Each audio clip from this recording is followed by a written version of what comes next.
하지 않습니다.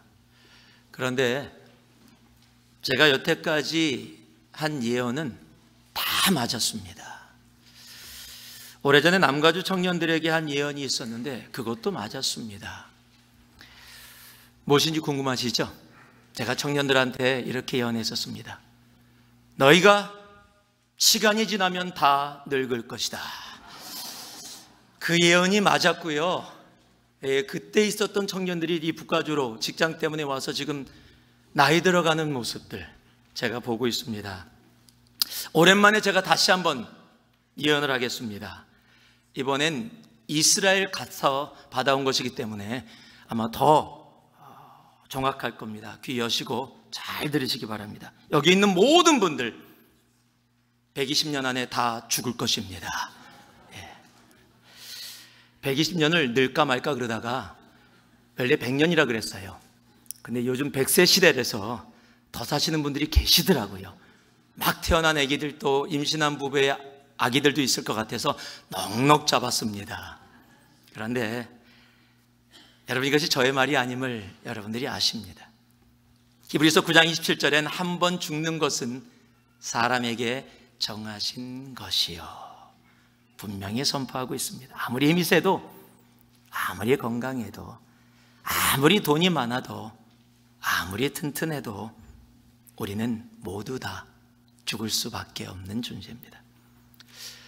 아니 목사님, 부활주일날 왜 죽음으로 그렇게 말씀을 시작하십니까? 맞습니다. 죽음이라는 단어는 듣기만 해도 우리를 우울하게 만드는 단어입니다. 특히 사랑하는 사람이 내 삶 속에서 죽음을 맞이한 것을 경험했다면 이 죽음이라는 단어는 더더욱 우리들에게 더 크게 다가올 것입니다. 이런 죽음은 인간의 삶에서 절망과 좌절과 슬픔과 고통을 주는 단어입니다. 오늘 본문에 함께 봉독했던 말씀은 예수님께서 사셨던 나사렛에서 그렇게 멀지 않은 곳에 모래산이라는 곳이 있습니다. 그 모래산 북쪽 끝에 나인성이라는 곳이 있는데 그곳에서 이루어진 일입니다. 그곳에 과부의 아들이 죽었습니다.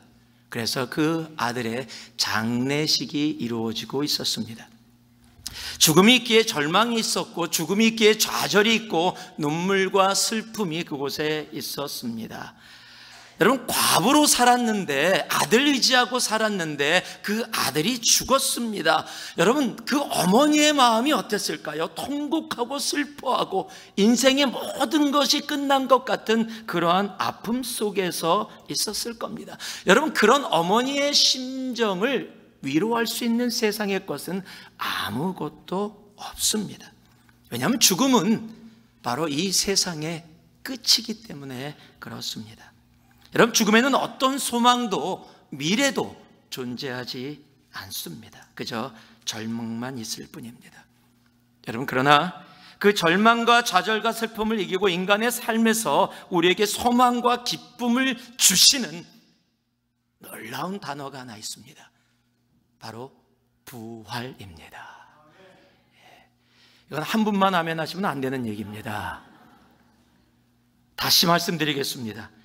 우리의 삶의 절망과 좌절과 슬픔을 이기고 우리 인간의 삶에서 소망과 기쁨을 주는 단 하나의 단어가 있습니다. 그 단어가 바로 부활입니다. 여러분, 그 부활 때문에 오늘 우리가 이곳에 있습니다. 여러분, 부활은 소망이고, 부활은 기쁨이고, 부활은 능력이기 때문에 그렇습니다. 오늘 본문에서 예수님께서 절망 가운데, 슬픔 가운데, 좌절 가운데 인생의 끝이라고 생각했었던 그 과부의 아들을 찾아가십니다. 그리고 그 청년을 죽음에서 일으키십니다. 부활시키십니다. 그리고 그곳에 이제 절망과 좌절이 아니라 기쁨과 소망이 차고 넘치게 됩니다. 여러분 아세요? 예수님이 계신 곳엔 언제나 소망과 기쁨이 있습니다. 여러분, 예수님 자신이 바로 부활이시기 때문에 그렇습니다. 우리가 잘 아는 요한복음 11장 뭐라고 말씀하십니까? 예수께서 이르시되 나는 부활이요 생명이니 나를 믿는 자는 죽어도 살겠고. 여러분, 오늘이 부활주일입니다. 예수님의 부활을 기념해서 1년에 한 번 날을 정해서 지키는 날입니다. 그러나 주님의 부활은 그저 단순히 1년에 한 번, 오늘이 부활주일이구나 라고 지켜지는 그런 의미만이 아님을 우리들은 알아야 합니다. 죽음을 이기시고 부활하신 주님은 우리에게도 그 부활의 능력과 기쁨과 소망을 지금 이 땅에서 살아가기를 원하십니다. 예수님은 이 청년처럼 예수님의 부활을 우리의 삶에 담고 부활 그 이후의 삶을 능력 있게 살아가기를 원하시는 겁니다. 세상에는 절망이 있습니다. 좌절이 있습니다. 슬픔이 있습니다. 그러나 부활의 주님을 나의 주라고 고백하는, 부활의 예수님을 나의 심령의 나의 삶의 주인으로 모시고 그 부활의 주와 함께 살아가는 우리들은 이 땅에서 소망과 능력과 기쁨으로 살아갈 수 있는 존재이기 때문입니다. 그 부활의 삶을 능력으로 살아가는 우리가 되기를 주님의 이름으로 축복합니다. 오늘 본문의 말씀은요, 지금 장래에 일행이 쭉 내려오는데 그 나인성에 들어가셔서 그 모습을 보십니다. 우리도 삶 속에서 장래에 이 모습을 볼 때가 있습니다. 그러면 아이고 누가 죽었구나, 슬프겠구나 라고 하는데 우리 주님은 거기에 머물지 않으십니다. 통곡하며 우는 그 과부에 집중하십니다. 그를 불쌍히 여기십니다. 그를 사랑하는 마음으로 그에게 다가가십니다. 그냥 위로하시고 얼마나 힘들겠느냐 하지 않으시고요, 그곳에 다가가 울지 말라 이야기하시면서 관에다가 손을 대십니다. 아마 모든 사람이 놀랐을 겁니다. 왜냐하면요, 당시에 죽음, 즉 관 같은 것에 손을 대어지게 되면 민수기의 말씀에 의하면요 부정해집니다. 즉 죽은 자들이나 죽은 것에 손을 대면 부정해져서 무려 일주일 동안 정결의식을 통해서 다시 정결하게 돼야 돼요. 그렇기 때문에 죽은 자 근처에는 다가가지 않습니다. 부정해지기 때문입니다. 예수님이 그걸 모르실 리가 없으십니다. 그런데 그가 분명히 말씀으로도 행렬을 멈춰라 라고 하실 수 있습니다. 그런데 그가 직접 다가가서 관에 손을 댑니다. 아마 사람들이 놀랐을 겁니다. 그 모습에 관을 메고 가던 사람들이 자리에 멈추게 되어집니다. 얼마나 놀랐으면요 그 자리에 멈추게 되어졌을까요? 여러분, 주님은 그만큼 우리들의 삶이 세상이라는 그런 관 속에 흘러가고 있는 우리의 삶을 멈추기를 원하십니다. 여러분, 죽은 것은 잔잔한 물결에도 흘러내려갑니다. 그러나 산 것은 아무리 강한 물결이라도 거슬러 올라갑니다. 제가 어렸을 때 시골에 가서 고기를 잡기 위해서 개울이나 조그만 강가에서 어항을 놓은 적이 있습니다. 아마 요즘 세대는 어항을 놓는다 그러면 대체 무슨 말인지 이해하지 못하는 분들이 있으실 겁니다. 어항 그러면 동그란 고기 잡는, 금붕어 잡는 어항만 생각하는 세대는 아마 이 80년대 이후 세대가 아닐까 생각하십니다. 그 이전 세대신데도 모르시면은 서울에서 2층 집에서 사셨기 때문에 아마 모르실 수도 있으실 겁니다. 그래서 시골에 가면 어항이라는 것이 있습니다. 그저 고기를 잡는 어항이 아니라 고기를 잡는 어항입니다.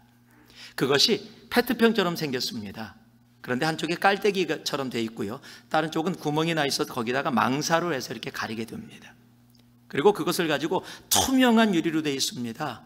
그걸 가지고 강가에 가서 내려놓는 겁니다. 친구랑 같이 고기를 잡는다고 내려놓는데 고기가 들어가야 되는 깔때기처럼 된 입구를 강이 흘러가고 있는데 흘러가는 이쪽으로 놓는 거예요. 그래서 제가 물었습니다. 왜 그렇게 놓니? 강물이 이렇게 위에서 흘러내려오니까 거꾸로 놔야 물을 따라오다가 고기가 들어올 거 아니야? 그랬더니 막 친구가 웃어요. 아니요, 그렇게 모르네요. 살아있는 고기들은 절대 물에 딸려서 그렇게 내려오지 않는데 물을 거슬러 올라간다는 겁니다. 그래서 어항을 그렇게 놔야 고기들이 냄새를 맡고 물을 거슬러 올라와서 그 속에 들어간다는 거예요. 저는 그때 처음 알았습니다. 저는 서울에서 살았기 때문에 나름대로 다 한다고 생각했는데 시골 가서 친구한테 창피를 당했어요. 여러분, 살아있으면은요 멸치도 정말 송살인가요? 송알인가요? 송사리. 송사리도 거슬러 올라갑니다. 그러나 죽은 것은 고래도 흘러 내려가게 되어 있습니다. 여러분, 너무나 많은 주님의 사람들이 세상의 물결 속에 그냥 살아갑니다. 관이라는 세상에 누워서 편하게, 편하다, 그저 흘러가는 대로 흘러가니까 특별한 문제 없이 살아가는구나 라고 흘러갑니다. 그것의 끝에 죽음이 기다리고 있다는 것도 알지 못하면서, 여러분, 돈이라는 세상, 미움이라는 세상, 내 자존심이라는 자아라는 세상, 내 욕심이라는 세상 속에, 그 세상이라는 관에 누워서 그것이 좋은 줄 알고 그저 세상이 이야기하는 대로 흘러가는 우리의 삶들이 있음을 우리들은 부인하지 않을 수 없습니다. 로마서 12장의 말씀을 보니까요, 말씀이 이렇게 선포합니다. 너희는 이 세대를 본받지 말라. 여기에 본받다라는 단어가 헬라어로 시스케마티조라는 단어입니다. 시스케마티조라는 단어는 순응하다, 흐름에 따라가다라는 의미입니다.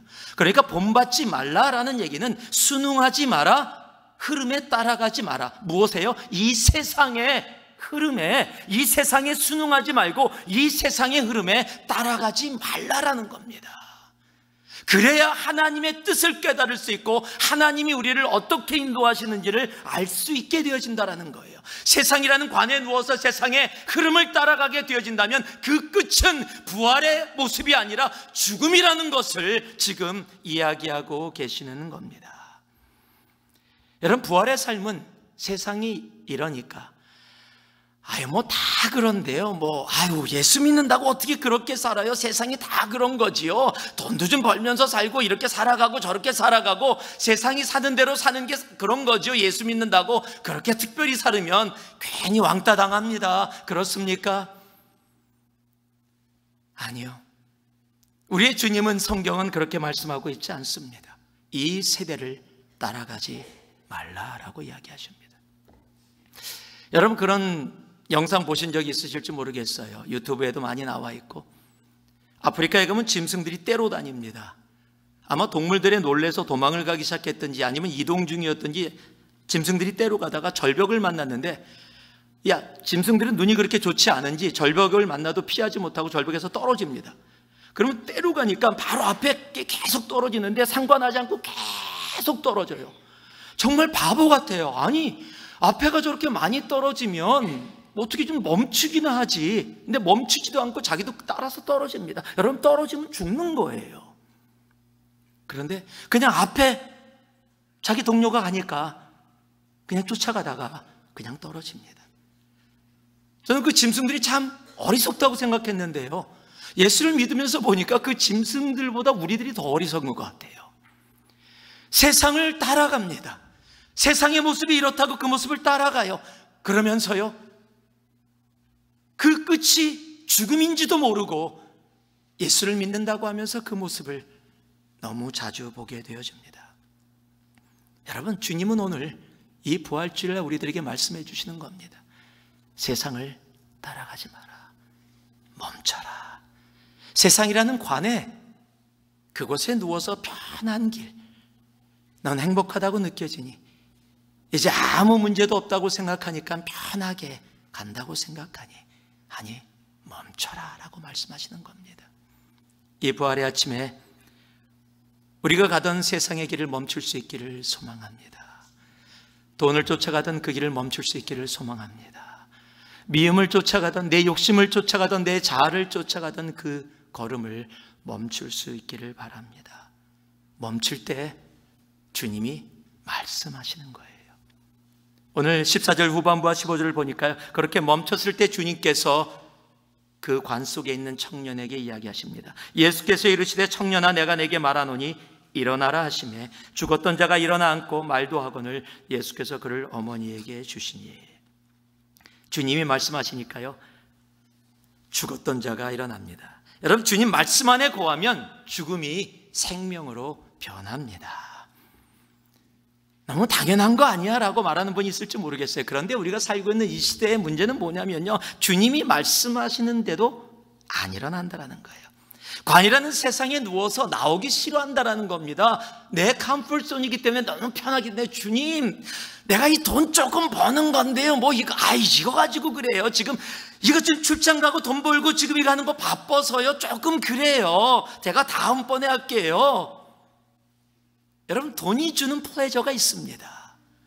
그러니까 돈이 있으면 뭐든지 할 수 있다라고 느껴지기 때문에 그 돈에서 나오기가 쉽지 않은 거예요. 이 세상과 물질을 함께 사랑하지 말라고 이야기했는데도 나 주님 사랑해요. 그런데 돈도 사랑해요 라고 이야기하면서도 그것이 당연한 것처럼 그 속에 머물러 있게 되어지는 겁니다.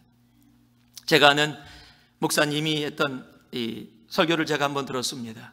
근데 그분이 어떤 분이 큰 사업을 하고 계시는 분인데 이제 병에 걸리셔서 병원에서 임종을 앞에 두고 있어서 가족들이 와서 임종 예배를 드려달라고 부탁을 하셔서 병원을 찾아갔습니다. 말도 제대로 못하고 병상에 누워있음에도 불구하고 그래도 아직도 의식이 조금 있는 것처럼 보였어요. 그런데 이제 예배를 드리려고 시작을 하는데 갑자기 한 사람이 뛰어들어오더니 그 병상에 누워있는 분에게 귀에다가 속닥속닥 하고 얘기하더래요. 그리고 갑자기 얼굴이 빨개지더니 한숨을 쉬더니 배 그러더니 숨을 거두셨대요. 임종 예배를 드리기도 전에. 그래서 깜짝 놀라서 무슨 얘기인가 들었는데 무역업을 하시는데 지금 이 회사에 사활이 걸려있는 그 물건을 지금 실어서 이 무역선으로 지금 이동하고 있는 중입니다. 그런데 큰 풍랑이 일어서 그 모든 배가 가라앉아 버렸다는 거예요. 다시 보험하고 이런 걸 떠나서 그게 제 시간에 도착해야 그것이 이루어지는 거지 그 물질에 붙는 게 아니라 사활이 걸려있는 일인데 지금 그게 없어지게 된 거예요. 그것에 너무 놀래서 배 그러고 돌아가셨다는 거예요. 여러분, 우리들의 삶이 그런 삶이 아닐지 모르겠어요. 그저 내가 생각하는 돈 그리고 죽는 그런 인생들. 여러분, 치크필레라는 음식점을 아실 겁니다. 아마 먹어보신 적도 있으실 거예요. 드신 적도 있을 겁니다. 그 치크필레가 얘기하는 두 가지 모토가 있습니다. 첫 번째가 치킨 많이 드세요. 두 번째가 주일은 쉽니다. 여러분, 치크필레를 시작하신 이 창업자가 추렛 캣이라는 분이십니다. 지금 돌아가셨습니다. 그런데 그분이 90세 때 생일날 많은 분들을 모시고 생일 축하를 아마 자녀들이 해주신 것 같아요. 거기에 마이클 W. 스미스도 와서 막 노래를 부르고 그랬다 그러더라고요. 그런데 이제 한 말씀 하시라 그러니까 일어나서 그분이 성경 구절을 외우십니다. 잠언 26장 1절 말씀을 외우시면서 이렇게 얘기하셨대요. 26장 1절 말씀입니다. 많은 재물보다 명예를 택할 것이요 은이나 금보다 은총을 더욱 택할 것이니라. 이 말씀에서 제 평생 붙잡고 있는 말씀입니다. 돈은 있다가도 없는 것이고 없다가도 있을 수 있는 것입니다. 그러나 내 인생의 목표는 돈을 많이 버는 것이 아니었습니다. 지금도 아닙니다. 저는 은보다 금보다 하나님의 은혜, 하나님의 사랑, 하나님의 은총을 더 강구합니다. 여러분, 맥도날드 같은 큰 기업이 주일날 쉰다는 거 그거 상상도 못할 겁니다. 그런데 치크필레는 지금도 쉽니다. 주일날 일하시는 분들 뭐라 그러는 거 아닙니다. 오해하지 마세요. 여러분, 그만큼 쉽지 않다라는 겁니다. 그런데 부활의 주님이 그 안에 있으니까 그런 결단하고 그렇게 살아가니까 여러분, 이런 고백이 이루어질 수 있는 겁니다. 여러분, 미움이라는 세상 속에 그거 나쁜 건지 아는데도요, 여러분 아세요? 사람들하고 만나서 내가 미워하는 사람 같이 이야기하기 시작하잖아요. 얼마나 즐거운데요. 특히 통하는 사람, 같은 사람을 같이 미워한다. 최고입니다. 밥을 안 먹어도 배가 불러요. 막 야, 그렇지 그 사람 그거다, 그렇지, 야, 역시 우리는 마음이 통해. 여러분, 미워하는 것도요, 미워하다 보면요 재밌어요. 그래서 나오기가 싫어요. 다른 사람 욕하는 것도 욕하다 보면 재밌어요. 없는 말 만들어내는 것도 만들다 보면 재밌어요. 왜요? 거기에 오는 플레저들이 있거든요. 굉장히 재밌는 일이에요. 여러분 아세요? 제가 예전에 한번 봤는데 어떤 여자분이 무슨 버릇이 있냐면 스펀지를 먹는 버릇이 있어요. 스펀지입니다, 여러분. 스펀지를 먹는 버릇인데 그 영상이 촬영될 때까지 그 스펀지를 먹으면서 몇 년이 지났는데 그 양을 따져봤더니 소파 3개를 먹었대요. 자기가 스펀지를 먹으면 안 되는 것도 안 돼요. 그것도 뭐 그렇고 다 몸에도 안 좋은 거 다 안 돼요. 그런데 한번 먹고 나면 계속 먹게 된대요. 놓을 수가 없대요. 여러분, 그래요. 우리 머리로 다 알아요. 미워하지 말아야지, 나쁜 말 하지 말아야지, 그런 거 다 아는데도 불구하고 하다 보면 그 속에 빠지고요, 하다 보면 습관이 되어져서 계속 스펀지 먹는 여인처럼 그 미움을 먹는 겁니다. 나쁜 말들을 먹는 겁니다. 여러분, 거기에 머물게 되어지는 거예요. 현실이라는 세상에 이성에 익숙해져서 죽었는데 어찌 다시 산다는 게 가능해 라고 생각하며 이성 속에 살아가게 되어지는 겁니다. 그런데요, 여러분, 주님께서 말씀하십니다. 청년아, 일어나라. 여러분, 그때 무슨 일이 벌어집니까? 그 청년이 일어납니다. 여러분, 주님은 지금도 우리에게 그 부활의 말씀을 해주고 계십니다. 미움에서 일어나라. 용서하라. 용납하라. 사랑하라. 기도하라. 선교하라. 지금도 주님은 부활의 말씀을 우리들에게 전해주고 계십니다. 여러분, 용서하면은요, 그 안에 미움에서 부활하는 삶을 경험하시게 될 겁니다. 여러분, 용납하시면 그 안에 막혔던 것들이 풀려나가는 부활의 삶이 있음을 여러분이 아시게 될 겁니다. 여러분, 사랑하면요, 죽음처럼 어두웠던 마음이 빛으로 변하는 놀라운 부활의 능력을 경험하시게 될 겁니다. 기도하면 지금까지 못 보던 부활의 세상이 열리게 될 것입니다. 여러분, 복음을 전하면요, 부활의 능력과 소망이 무엇인지를 아시게 될 것입니다. 여러분, 주님이 오늘 이 부활의 아침에 우리들에게 말씀하십니다. 부활의 말씀을 해주십니다. 내가 흘러가는 관에 손을 대시고 이제 멈춰라 라고 말씀하십니다. 그리고 그저 멈춘 것으로 끝나지 않고 그 죽음이라는 관에서, 그 세상의 관에서 일어나라 라고 말씀해 주십니다. 왜요? 그 부활의 주님 때문에, 그 부활의 능력인 사랑을, 그 부활의 능력인 용서를, 그 부활의 능력인 용납을, 그 부활의 능력인 기도를, 부활의 능력인 복음을 전하는 선교를 지금도 주님은 우리의 삶 속에서 보기를 원하시는 것입니다. 세상의 흐름에서 멈출 수 있는 우리가 되기를 소망합니다. 그리고 이제 주님의 말씀에 반응해서 순종해서 일어날 수 있는 우리가 되기를 원합니다. 어떤 목사님이 말씀하셨습니다. 이 시대 신앙인들의 어려움은, 문제는 말씀을 모르는 것이 아니라 그 아는 말씀을 순종하지 못하는 데 있다. 우리가 아는 말씀, 이 부활의 아침에 순종의 삶을 살아갈 수 있는 우리가 되기를 소망합니다. 멈추십시오. 일어나십시오. 주님의 말씀에 반응하는 여러분 모두가 되기를 주님의 이름으로 축복하고 축복합니다. 기도하겠습니다. 사랑의 아버지 하나님, 부활의 아침에 주신 말씀 받습니다.